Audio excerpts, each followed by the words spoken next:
안녕하세요. 칼리지 피직스 기초물리학 29장 핵물리학입니다. 자, 원자 핵에 관한 내용을 다루는데요. 첫 번째 핵의 특성에 대해서, 두 번째 절은 그 핵자들의 결합에 관련된 결합 에너지, 그리고 세 번째부터 방사능입니다. 방사능, 네 번째 핵 붕괴 과정, 그 다음에 다섯 번째 자연에서 발견이 되는 방사능에 대해서, 그리고 여섯 번째 절에서 일반적인 핵 반응식에 대해서 얘기를 하겠습니다. 그 다음에 마지막으로 7절에서 의학하고 관련된 얘기를 간단하게 소개를 합니다.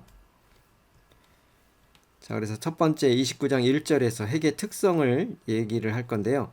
그 원자가 있었고요. 원자 안에 전자가 있음을 알았는데, 그러니까 원자가 쪼개지지 않는다고 생각했는데, 그게 아니라 전자들이 있고, 그리고 전자만 있는 게 아니고, 가운데는 크고, 작고, 매우 작고, 무거운 그런 원자핵이 있다는 것을 알게 됐죠.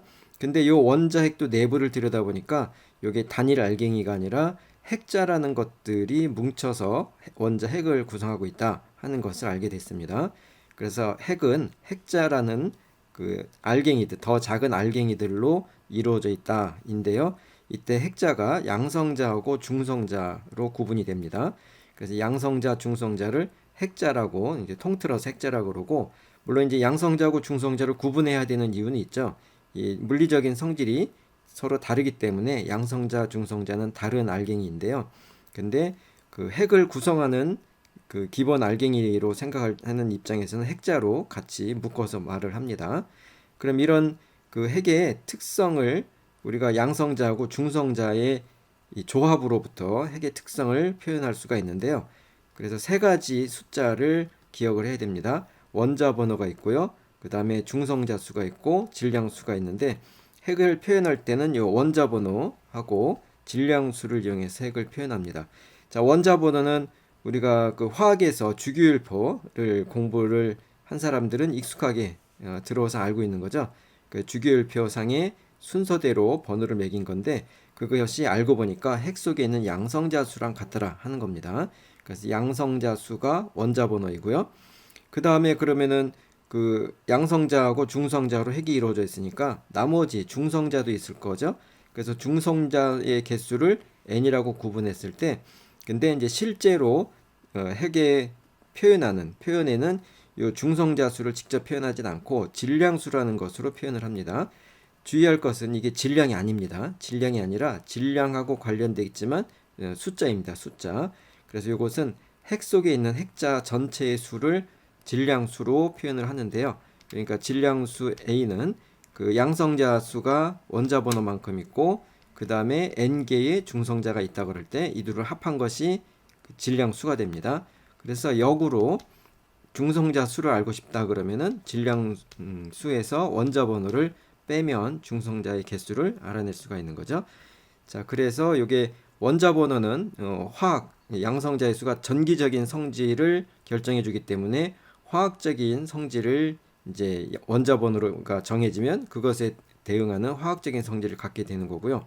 거기에 이제 중성자 수가 같거나 다를 수가 있는데, 그럼 중성자 수가 달라지면 그것만큼 물리적인 성질이 달라집니다. 그래서 그런 것들은 질량수에 다 포함이 되어 있다. 그렇게 보면 되겠습니다.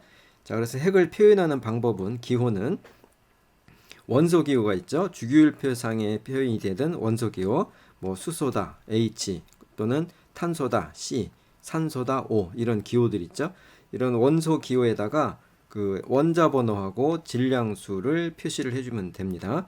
그래서 위에 첨자, 위첨자 들어가는 것이 질량수고요. 아래 첨자가 원자 번호인데, 가끔 원자 번호는 생략하기도 합니다. 이 기호 안에 원자 번호가 이제 같이 포함이 되어 있다고 보고 생략하기도 합니다. 그래서 이제 알루미늄 같은 경우요. 원자 번호 13번 그리고 질량수 27인 알루미늄을 이렇게 표시했다 그러면 요 원자 핵 안에는 그 양성자가 13개가 들어있다 하는 거고요. 그리고 전체 핵자의 개수가 27개가 있으니까 나머지 중성자의 수는 몇 개냐? 그러면 질량수에서 원자 번호를 뺀 14개가 중성자다 하는 것을 요러한 표현으로부터 알아낼 수가 있습니다. 자, 그런데 이제 이러한 그 핵들은 일단 원자 번호가 같으면 주기율표의 한 자리에 같은 자리에 있게 되고 화학적인 성질이 같다 그랬는데요. 그런데 원자 번호는 같더라도 중성자, 질량수가 다른 경우가 있습니다. 이런 경우는 화학적인 성질은 같지만 물리적인 성질이 다르게 됩니다. 그런 것들을 동위원소다라고 구분을 합니다. 그러니까 동위원소 같은 위치인데 이게 어디에서 위치냐? 주기율표에서 같은 위치에 있게 되는 원소들인데 구분해야 되는 것들이죠. 그래서 이제 양성자 수는 같지만 원자 번호는 같지만 중성자가 달라서 중성자 수가 달라서 질량수가 다른 원소들을 동위원소로 구분을 하는 거고요. 그래서 화학적 성질은 같습니다. 이 양성자 수가 같으니까 정기적인 전하량이 같아서 화학적인 성질 그리고 원자핵 주변의 전자 배치에 관한 기본적인 것들은 같아서 화학적 성질이 같으나 이제 중성자 수가 다르면 물리적인 성질이 다르게 됩니다. 그래서 예를 들면 탄소의 경우에도 동위원소가 있을 수 있는데요.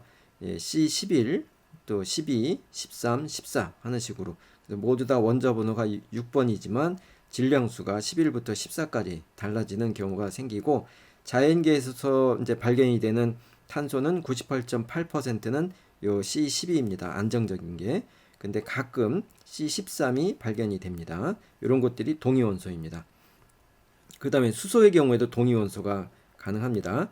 수소의 경우는 원자 번호 하나, 그러니까 양성자 하나로 이루어져 있으니까 중성자가 없으니까 원자 번호하고 질량수가 똑같이 1인데 자, 이것이 수소이고요. 이러한 수소의 표현은 양성자를 그냥 양성자를 수소로 표현하기도 합니다. 양성자를 따로 P로 표시하기도 하는데 이것도 그냥 양성자를 표시하는 방법으로도 쓰기도 합니다.